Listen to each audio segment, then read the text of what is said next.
Eh bien salut à tous, aujourd'hui on se retrouve pour une toute nouvelle vidéo, alors un petit peu spéciale, donc c'est bientôt les annonces du Festival de Cannes. Donc personnellement je ne vais pas y aller, hein. D'ailleurs j'avais fait une demande d'accréditation cinéphile, mais apparemment cette année, apparemment c'est de plus en plus chaud pour obtenir ce genre d'accréditation. Pourtant je suis en BTS audiovisuel, donc, mais eux ils prennent plutôt les gens en école de cinéma malheureusement. Mais bon, voilà, c'est pas grave, de toute façon je pense que ça aurait été chaud vu que c'est en période d'examen pour aller à Cannes. Mais n'empêche, ça fait depuis, je pense, je sais plus, je crois que c'était en 2020 qu'il n'y avait pas eu le Festival de Cannes, ou en 2020. Enfin, en tout cas, ça fait depuis, je crois, 2021 que je m'intéresse vraiment au Festival de Cannes et que je regarde à chaque fois, que je m'intéresse au film, même si, voilà, je n'ai pas la chance d'y aller. Je trouve que c'est quand même assez intéressant. Et donc, je suis tombé sur Twitter, sur quelqu'un qui a publié ça, donc du mag cinéma.fr. Donc, je mettrai le lien de ce site en description. Et donc, ils ont un peu donné leur avis sur des films qui allaient sortir et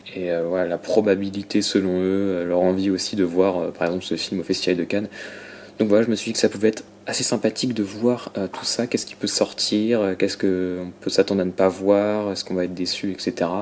Bon, de toute façon, les annonces, je crois que c'est dans quelques jours. Donc cette vidéo deviendra vite obsolète, mais voilà, moi je voulais faire aussi pour voir comment, pour pouvoir aussi comparer voilà, les pronostics, on va dire, et ce qui en est réellement. Voilà. Donc, on commence.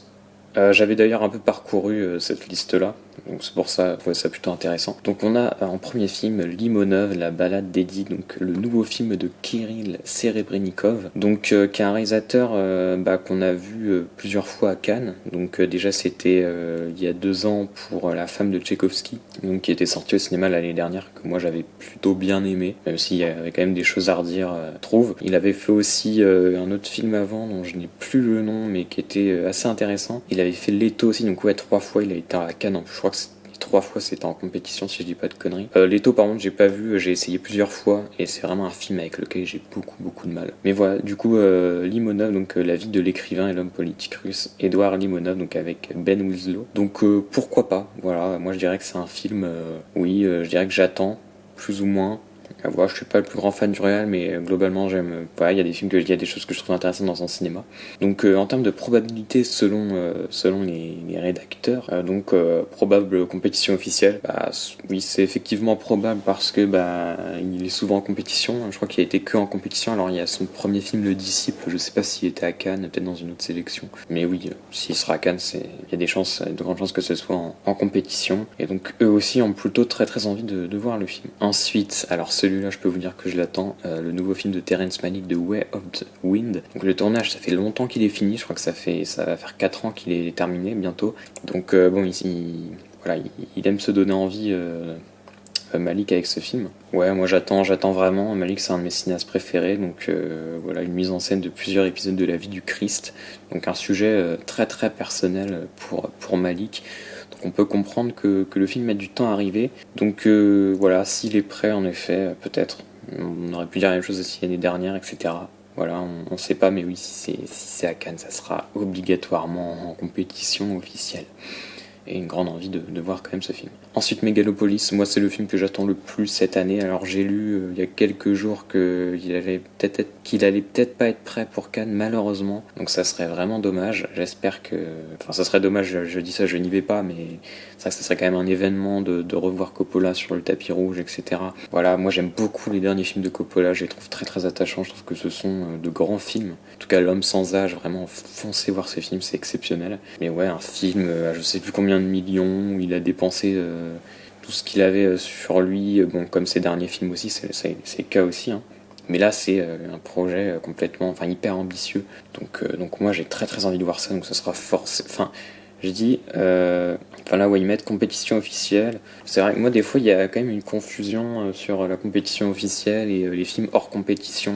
Mais je pense que oui, là, comme c'est vraiment un film où c'est Coppola qui a mis vraiment les moyens, et un truc quand même assez ambitieux, il y a vraiment moyen que ce soit en compétition officielle. Mais des fois, les films vraiment à gros budget, ils peuvent atterrir, j'ai l'impression, dans les films hors compétition, même si c'est plus pour des licences ou. Mais par exemple, on peut penser au dernier Scorsese qui lui était pas en compétition par peut-être sa démesure ou sa. Ouais, c'est un film qui est vraiment. Ça a la grosseur du film, quoi. Ensuite, on a C'est pas moi de Léos Carax. Et donc je crois que celui-là il est assez court, donc ouais, apparemment voilà, tous les films de Carax étaient très très souvent en compétition officielle. Mais ouais, je crois que comme c'est un film assez court, enfin beaucoup plus court, je sais pas trop. Je sais pas trop, peut-être que ce sera dans une sélection parallèle, en tout cas, voilà, un film très personnel. Donc personnellement, ça m'intéresse. Ensuite, le nouveau film de Jacques Audiard, je vais passer assez vite. Moi, Jacques Audiard, c'est pas un cinéaste qui me passionne forcément plus que ça. Mais oui, il y a des chances que ce soit en compétition officielle si bien sûr le film est sélectionné, s'il est prêt. Ensuite, le nouveau film de Lynn Ramsay, donc qui est une cinéaste qui, pareil, m'intéresse pas beaucoup. J'ai vu son film A Beautiful Day que j'avais pas vraiment aimé. Donc voilà, après, bon, pourquoi pas. On a le nouveau film de Andrea Arnold aussi. Je sais même plus ce qu'elle a fait, donc il faudra que j'aille me renseigner plus tard. On a aussi le nouveau film de Paolo Sorrentino, qui est un cinéaste avec lequel j'ai vraiment beaucoup de mal, donc c'est pareil, c'est pas un film qui va m'intéresser a priori. Le nouveau film de Michel Franco qui décidément enchaîne, hein, c'est vraiment un mec hyper actif, il fait des films tous les ans et il était déjà à Cannes il n'y a pas si longtemps pour le film Sundown qui était vraiment... Ah bah non, Sundown n'était pas à Cannes. Ok, bah je sais pas pourquoi mais je dois peut-être confondre avec un autre film. Ou alors, enfin je sais pas s'il a déjà été à Cannes ou quoi, Michel Franco en fait. Si, peut-être, je sais plus. Mais ouais, en tout cas, il était à Venise l'année dernière avec Memory qui est vraiment plutôt un bon film. Donc ouais, moi c'est quand même un mec, Michel Franco c'est quand même un mec qui m'intéresse et là qui revient encore une fois avec Jessica Chastain. Donc oui, pourquoi pas. Ensuite, rendez-vous avec Paul, je vais passer le nom ne me dit rien. Voilà, quand le nom ne me dit rien, bon, c'est pas que ça m'intéresse pas, mais comme il n'y a pas de visuel, bon, il faut se fier au synopsis. Et comme il y a pas mal de films, voilà, pour pas que la vidéo soit trop longue, je vais surtout parler vraiment des trucs, en tout cas, personnellement, qui m'intéressent. On a un nouveau film avec Anna Maria Bartolomei de Jessica Palud. Donc ouais, ça a l'air assez intéressant, assez unique. Pourquoi pas Emmanuel d'Audrey Diwan, moi ça m'intéresse vraiment, enfin vraiment pas ce film. Ouais, enfin j'ai même pas vu le premier Emmanuel, enfin c'est ouais Audrey Diwan bon quand même qui avait fait le film l'événement qui était plutôt pas mal. Mais ouais à Cannes je pense que ça fera un peu parler ce film. On a Furiosa donc bon lui qui sera bah oui je crois que c'est déjà établi qu'il sera en hors compétition à Cannes, mais évidemment une grosse attente. L'amour ouf de Gilles Lelouch, oui effectivement qui risque pas trop d'être en sélection officielle parce que bon quand même, voilà, qui est un film de 3 heures, qui est un film qui a l'air quand même, ils ont l'air d'avoir mis les moyens. Moi j'ai pas vu les autres films de Gilles Lelouch, je sais pas combien il en a fait. Bon, moi je me dis pourquoi pas, après voilà, ça va pas être vraiment une attente, mais je pense que c'est quand même un film que je verrai. Les femmes au balcon de Noémie Marlan, c'est pas forcément une réalisatrice qui m'intéresse, donc qui est aussi actrice, hein, mais voilà, son cinéma m'intéresse pas forcément. Le nouveau film de Pedro Almodovar, qui est un cinéaste que je connais assez peu en vérité, enfin j'ai vu quand même quelques films.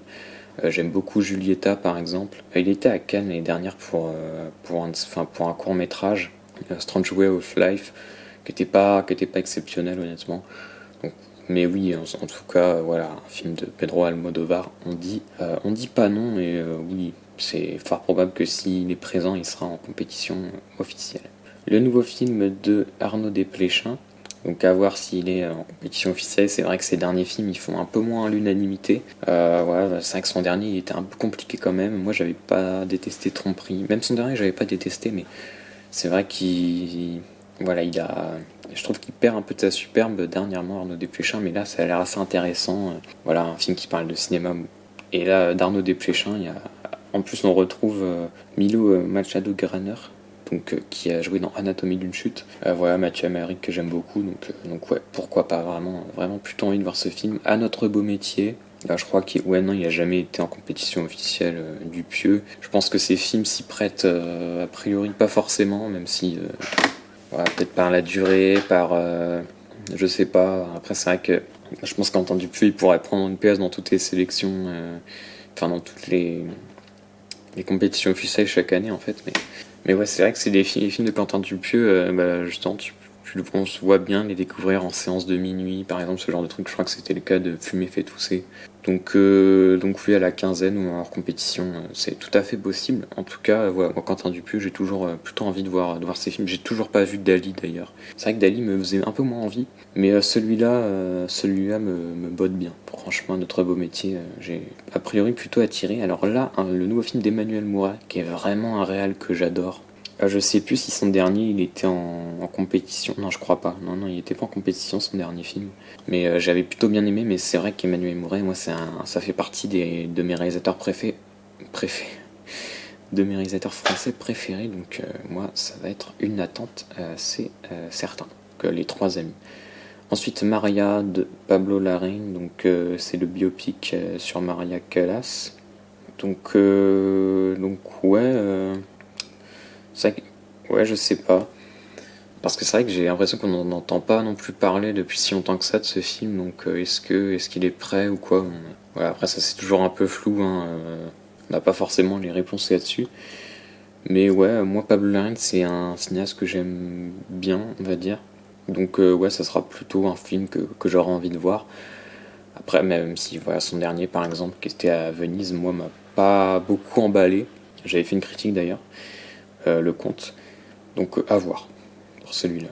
Ensuite, on a le nouveau film de Ali Abazi, donc, qui est le réalisateur de Les Nuits de Mashhad, que j'avais pas beaucoup aimé. Donc là, un film sur Donald Trump, avec Sebastian Stan notamment, donc, qui va jouer le rôle de Donald Trump. Honnêtement, j'ai plutôt envie de voir ce que ça peut donner. Je vais essayer d'avancer un peu plus vite, ça me dit rien du tout. Le nouveau film de Kiyoshi Kurosawa, j'ai très très envie de le voir. En plus, je crois qu'il a dit des choses sur son film, il a dit que c'était limite son chef-d'œuvre, son meilleur film. Donc moi, ça me motive bien, c'est un remake, donc d'un de ces films que je n'ai pas vu.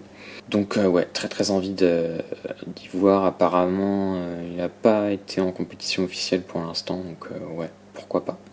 Au Canada de Paul Schrader, grosse attente également. Ouais. Ouais, je crois qu'en plus il avait parlé de dire qu'il voulait. Enfin, j'avais lu un truc comme quoi il disait qu'il aimerait bien que son film aille à Cannes. Donc, ouais, pourquoi pas.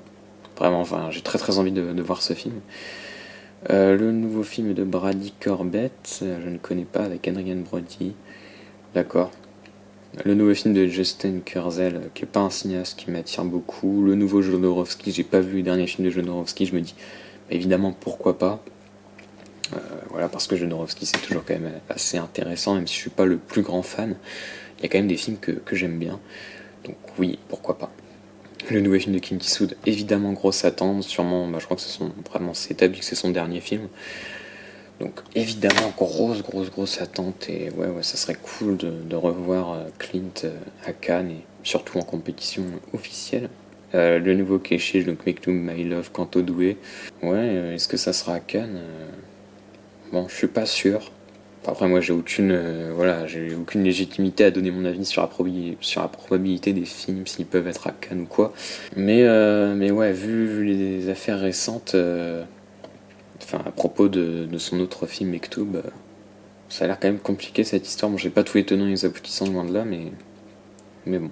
En tout cas, oui, évidemment, ça reste quand même un cinéaste qui a fait des films qui me plaisent beaucoup, donc ouais, pourquoi pas. Niki, ça ne me dit rien. Ça non plus, j'essaie de passer assez vite. Ok, un film avec Lou Garrel et Vincent Cassel. Donc là, on rentre dans les films qui ont une petite chance d'être à Cannes. Donc le nouveau film de Joachim Trier, qui est un réal qui m'a beaucoup intéressé quand je l'ai découvert, et un petit peu moins dernièrement. Ouais, j'avais été plutôt déçu de Julie en 12 chapitres. Mais bon, pourquoi pas, avec la même actrice d'ailleurs, Renate Reinsbeck, qui avait eu, je crois, le prix d'interprétation féminine. Ok, ça ne me dit rien. The Trolls de Cronenberg, alors ça serait cool aussi qu'il soit à Cannes celui-là. Moi j'avais vraiment aimé son dernier film. Mais je crois que je suis un peu tout seul. Avec Vincent Cassel, Jane Kruger, on avait eu une image du film il y a quelques temps. Je crois que le tournage, en vrai, il y a moyen. Il y a quand même moyen. Mais ouais, à voir. En tout cas, grosse attente de mon côté. Un nouveau film de Peter Greenaway, qui est un gars, j'ai pas trop exploré sa filmo. Mais ouais, je pense que ça va quand même susciter un petit intérêt, le retour de ce cinéaste avec Dustin Hoffman. Donc ouais, pourquoi pas. J'ai plutôt bien aimé le film que j'avais vu de lui. Un nouveau film de Christophe Honoré, bon, ouais. Un nouveau film de Sean Baker, qui est un réal, bah ouais, plutôt intéressant. Donc ouais, pourquoi pas. Miséricorde d'Alain Guiraudy. Alain Guiraudy, c'est un de mes cinéastes préférés. Il y a Jean-Baptiste Durand, le réalisateur de Chien de la Casse dans ce film-là. Moi, j'espère vraiment qu'il sera à Cannes, ce film. En tout cas, j'espère avoir des nouvelles assez vite de ce film-là, même pour juste une sortie salle ou quoi. C'est aussi ça, hein. On voit qu'il y a des films qui sont annoncés, se dire quand est-ce qu'on va avoir une date, etc. Moi, Guiraudy, c'est vraiment un de mes cinéastes français préférés, donc oui, oui, oui et oui. Alors, Die Follow de David Robert Mitchell, j'avais vu ça. Honnêtement, je sais pas, j'ai pas d'infos sur est-ce que le film il est prêt, où est-ce qu'il en est exactement. J'ai l'impression que ça fait pas si longtemps que ça qu'on a eu l'info de ce film-là. Donc bon, une suite à It Follows, moi j'adore David Robert Mitchell. Pour moi, ça fait vraiment partie des cinéastes très très prometteurs. Je suis vraiment très fan de Under the Silver Lake. It Follows, voilà, c'est pas forcément. Enfin, j'aime bien aussi, mais moins. Donc une suite à It Follows, bon, évidemment, j'aurais envie de le voir. Mais bon, je l'attends pour autre chose, ce cinéaste. Mais ouais, pourquoi pas. Ok. Un film avec Oscar Isaac, Gal Gadot, Jason Momoa. Ok, un casting assez intéressant, mine de rien. Un nouveau film de Ahmed Abbar. Il y a quand même, tu as quand même, je connais pas forcément le nom des cinéastes, ou a priori ça me dit rien, mais tu vois quand même parfois des castings ouais, assez intéressants. Nouveau film de Xavier Beauvois. Je passe assez vite, je pense que je vais passer de plus en plus vite. Les Outsiders. Un nouveau film de Julie Delpy. Pourquoi pas, hein. Ok, sur les réfugiés ukrainiens, d'accord, ça a l'air. Avec Laurent. Ah oui, non, Laurent Lafitte. J'ai lu Laurent Baffy. Laurent Lafitte, ok. Un film sur Picasso. Et donc là, on a une liste de films qui serait quand même surprenant de voir à Cannes. Donc je vais m'arrêter sur certains noms. Voilà, le prochain film de Yorgos Lanthimos, qui a été annoncé, je crois que c'est juin ou juillet, la date de sortie. Donc en vrai, c'est possible, hein. Il y a, du coup, bon, Venise, c'est après. Donc en vrai, c'est possible. C'est possible.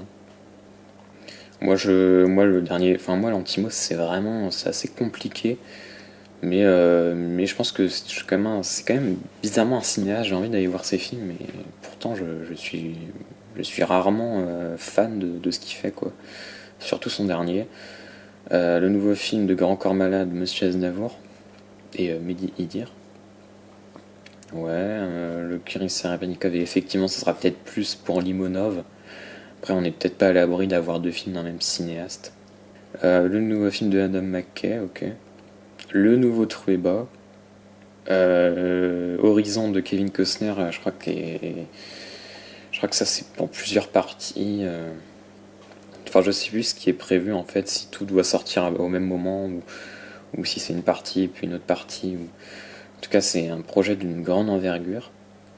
Le Hazanavicius, moi ça m'intéresse pas trop. Les frères Larieux, j'aime plutôt bien, donc pourquoi pas. Le roman de Jim. Le nouveau film de Oz Perkins qui a l'air assez intéressant. Celui de Fabrice Duveyx. Maxine de Ty West qu'on attend, enfin moi que j'attends quand même pas mal. Après à Cannes, ouais, je sais pas trop.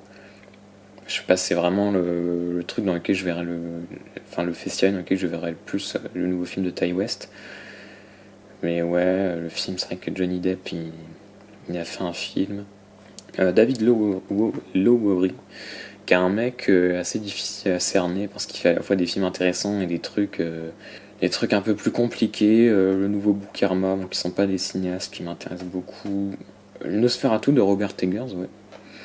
Bon, c'est vrai que je verrais pas 3 Cannes non plus celui-là, mais ouais, pourquoi pas. François Ozon, bon. C'est vrai qu'il y a quand même pas mal de choses potentiellement. Après, ouais, Beetlejuice 2, Joker, bon. Joker, ça sera peut-être plus à Venise. Le nouveau Night Shyamalan, putain, je kifferais que le nouveau Shyamalan soit à Cannes. Le nouveau Patrice Amazouille, pareil. Ok, ouais, il y a quelques noms plutôt intéressants. Le nouveau Naum Jin que j'attends énormément aussi. Ça serait cool, ouais, qu'il soit à Cannes. Le nouveau Luca Guadagnino, bon, Et oui, peut-être Vice Versa 2, on a eu Elemental l'année dernière. Le nouveau Yann Gozen qui avait un synopsis qui m'intéressait plutôt après avoir avec son dernier film qui était quand même vraiment pas terrible. Voilà, donc là, les films annoncés comme possibles pour Cannes par nos confrères, mais peu réalistes. C'est vrai que dans cette liste j'ai eu des films dont on entend vraiment parler depuis vraiment récemment, mais sait-on jamais. Le nouveau film de Mike Lee, qui est un cinéaste, dont je crois que je sais même pas si j'ai vu un film de lui, mais il faudrait que je m'y intéresse, pourquoi pas. Ça ne me dit rien. Alors si c'est à Cannes, bah oui. Le nouveau film de Jim Jarmusch, et ça c'est pareil, ça fait pas si longtemps que ça, j'ai entendu que ça allait se faire, donc effectivement ça serait quand même assez étonnant que ce film soit à Cannes. Mais en tout cas si c'est le cas, moi je pense que ça sera avec Coppola, ce que j'attendrai le plus Enfin les retours que j'attendrai le plus, les films que j'aurais eu le plus envie de découvrir si j'y avais été. Parce que Jim Jarmusch est un de mes cinéastes préférés. Donc ouais, complètement. Le nouveau film de Paweł Pawlikowski. Donc ouais, ça fait quand même quelques temps qu'on en entend parler. Donc le film n'est pas en post-prod. Après c'est vrai que je crois que Joaquin Phoenix, il y avait plein de films dans lesquels il devait jouer. Donc peut-être que ce film-là, même si ça fait longtemps qu'on en entend parler, bon après tu sais jamais vraiment quand est-ce que ça va se tourner, etc. Mais oui, pas en post-prod apparemment. Le nouveau Paul Verhoeven, je crois que j'ai vu. Effectivement, le film est en développement. J'ai vu il y a pas si longtemps qu'il allait bientôt être tourné, donc non, je pense que c'est mort. Le nouveau film de Bong Joon-ho, bah pourquoi pas, hein. Pourquoi pas, parce que le film il devait quand même sortir cette semaine quand je tourne cette vidéo à la toute base. Finalement, il a été repoussé en janvier, je crois que pour une histoire de format. Enfin, c'est pas exactement, il y a eu du retard, mais en tout cas, ils ont aussi parlé d'un format IMAX. Je crois que le film a coûté pas mal cher, ça va être un film sûrement assez spectaculaire. Mais en vrai, c'est possible qu'il soit à Cannes quand même, celui-là. Ça serait cool. Et le nouveau film de Jia Zhangye, qui est un réal que j'aime plutôt bien. Donc ouais, pourquoi pas. Et donc on arrive à la fin de cette liste, ma foi, plutôt intéressante. Donc ouais, moi, même si je vais pas à Cannes, je pense que je vais quand même suivre un petit peu l'actualité à ce moment. Donc peut-être que je ferai une vidéo aussi dans les jours qui viennent à la suite du dévoilement de la liste des films en compétition et dans les autres sélections. Parce que ouais, moi ça m'intéresse toujours un petit peu, je sais pas vous. Mais enfin voilà, j'espère que vous avez aimé cette petite vidéo qui sera pas forcément beaucoup montée. Mais voilà, je me dis que ce genre de format peut être aussi sympathique. Voilà, c'était assez long, je vous dis salut.